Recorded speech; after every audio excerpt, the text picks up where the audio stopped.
Assalamu alaikum everyone. Today I will tell you how to make easy travel recipe at home. सबसे पहले मेरी request है मेरे channel को सब्सक्राइब करें, लाइक करें और मेरी वीडियोस को देखें। कमेंट बॉक्स में कमेंट करना मत भूलिएगा। बहुत ही इजी रेसिपी है। सबसे पहले मैं आपको बताऊंगी जेली बनाने का तरीका। 2 कप पानी लेंगे आप एक पैन में, उसको फ्लेम ऑन करके हमने रख दिया है चूल्हे पर। जैसे उसमें बॉईल आएगा हम उसमें जेली का जो पाउडर है वो ऐड करेंगे। साथ ही इसमें आप उसको स्टर करते रहें। अब हम आते हैं कस्टर्ड की इंग्रेडिएंट्स की तरफ। सबसे पहले हमें चाहिए होगा कस्टर्ड पाउडर, ½ kg मिल्क और शुगर। मैं क्रश्ड फॉर्म में शुगर ले रही हूँ, आप जो नॉर्मल हम यूज करते हैं वो भी ले सकते हैं। जो जेली हमने 2-3 मिनट के लिए चूल्हे पर रखी थी, अब उसको हम डिश आउट करके रेफ्रिजरेट करेंगे। वाटरी टेक्सचर है, देखें कितना अच्छा टेक्सचर आ रहा है इसका। अब हम इसको रेफ्रिजरेट करने के लिए रख देंगे। मिल्क हम पैन में ऐड कर रहे हैं, जो कि हमने फ्लेम पे रख दिया है हीट अप होने के लिए। मिल्क हमारा हीट हो रहा है। अब हम इसमें शुगर ऐड करेंगे।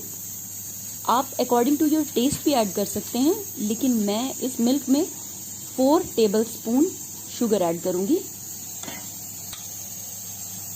देख सकते हैं आप।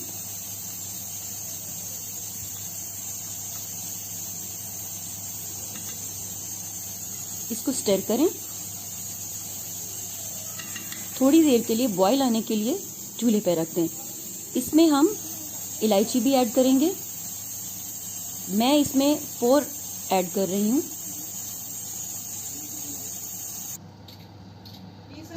अब बॉईल आने तक दूध को चूल्हे पर थोड़ी देर के लिए छोड़ दें।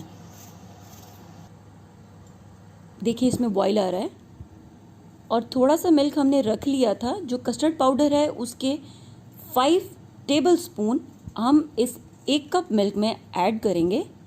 इसको अच्छी तरह से मिक्स करना है आपने। जैसे ही ये मिक्स हो जाए, अब आप इसको मिल्क में स्लोली ऐड करेंगे। साथ ही साथ आप चम्मच हिलाते रहें ताकि जो हमारा कस्टर्ड है वो गाढ़ा हो जाए।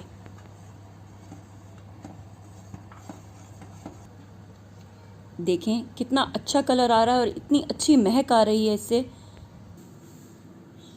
हम इसके लिए लेंगे कॉकटेल, फ्रूट कॉकटेल लेंगे। जितनी आपने ऐड करनी है आप उसी के अकॉर्डिंग लेंगे।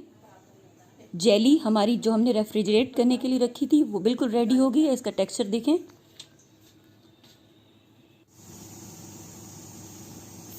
हमने फ्रूट केक लिया है, जो कि मैं गार्निशिंग के लिए ऐड करूंगी। मुझे बहुत पसंद है। फर्स्ट लेयर मैं दूंगी कस्टर्ड की। अब हम डिश आउट कर रहे हैं। फर्स्ट लेयर कस्टर्ड की देकर अब मैं इसमें जो हमारा फ्रूट केक है वो ऐड कर रही हूँ। साथ ही मैं इसमें जो मेरा कॉकटेल पड़ा है उसको भी ऐड करूँगी। फर्स्ट लेयर, उसके बाद ये गार्निशिंग, उसके बाद उसी के ऊपर मैं दोबारा कस्टर्ड की 1 लेयर दूंगी। कस्टर्ड की लेयर देने के बाद गार्निशिंग के लिए जो बाकी कॉकटेल था वो मैंने गार्निश किया है साइड पे। जो जेली हमारी रेडी हो चुकी थी वो भी ऊपर ही ऐड कर रहे हैं। देखें इसका लुक कितनी अच्छी आ रही है और कितना कलरफुल लुक आ रही है। Really amazing. इसको ज़रूर घर ट्राई कीजिएगा। बहुत ही इजी रेसिपी है और बहुत ही टेस्टी है। रमज़ान में तो ये जब आप आफ्टर रेफ्रिजरेट इसको टेस्ट करेंगे तो ये बहुत अच्छा लगेगा। वीडियो लाइक कीजिए, शेयर करें, कमेंट बॉक्स में कमेंट ज़रूर करें। दुआओं में याद रखिए।